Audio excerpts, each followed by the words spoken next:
All right, so we're going to dive into what sounds like a simple story, but it's actually this incredible case study on business, on ethics, on trust, and what it really means to build something valuable. And believe it or not, it all kicks off with a single plate of biryani. And this is really the core question, isn't it? When a deal seems too good to be true, well, is it? We're about to find out how this one dish, just a plate of biryani, can show us two totally opposite ways of looking at business and honestly at life itself. So in this story, you've got two main characters, two sellers. But, this is way more than just a story about a couple of food vendors. It's really a clash of ideas, right?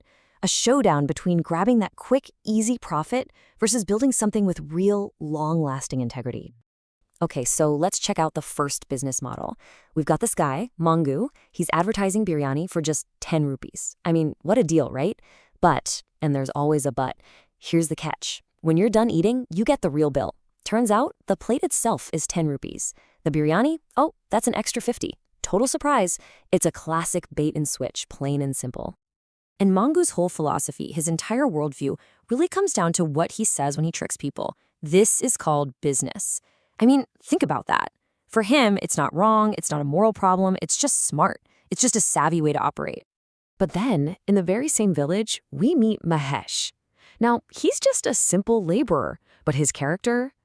Totally different. He runs into Mangu's scam, but instead of getting angry and leaving, he actually pays the crazy price, not even for himself, but to buy a meal for a hungry old man. Just an act of pure kindness. Of course, like in any good story, things can't stay simple forever. A huge challenge is right around the corner. A sudden accident is about to turn Mahesh's entire world upside down and throw his family into a real crisis. So he has this really bad accident at work, injures his leg, and the doctors give him the worst news. He can't walk and he definitely can't work for 3 whole months. Just that one number, 3 months, suddenly means no money coming in. A long, tough road ahead for his family.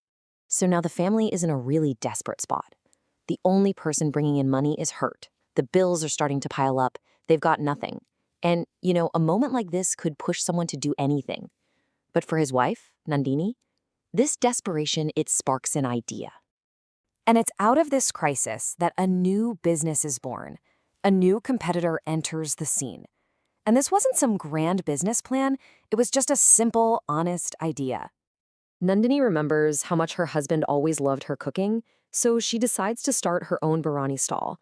And her whole approach is the exact opposite of Mangu's. It's super simple, totally transparent. 10 rupees gets you a whole plate of amazing biryani. That's it. No tricks, no hidden costs. And wow, does the market notice? People start talking. It's not just that her price is fair, her biryani is actually better. Everyone starts flocking to her stall. They come for the price, but they stay for the incredible taste. Okay, and this next part is a really key moment in the story. Just like her husband did, Nandini shows that same generous spirit. At the end of a long, successful day, she gives away her very last plate of food to that same hungry old man. For free, not expecting a thing in return. And right after that act of kindness, something kind of magical happens. As she keeps serving this huge line of people that's formed, they all start to notice something strange. The pot of biryani, it's just not running out. The crowd is totally amazed. Like, how is this possible? It's almost as if her good deed is being rewarded right then and there.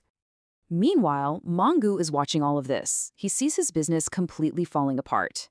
Now, he could decide to compete fairly, maybe make better food or offer a better price. But no. Instead, he decides to cheat. He turns to sabotage. And this really shows you that his whole crooked way of thinking goes way beyond just a tricky price tag.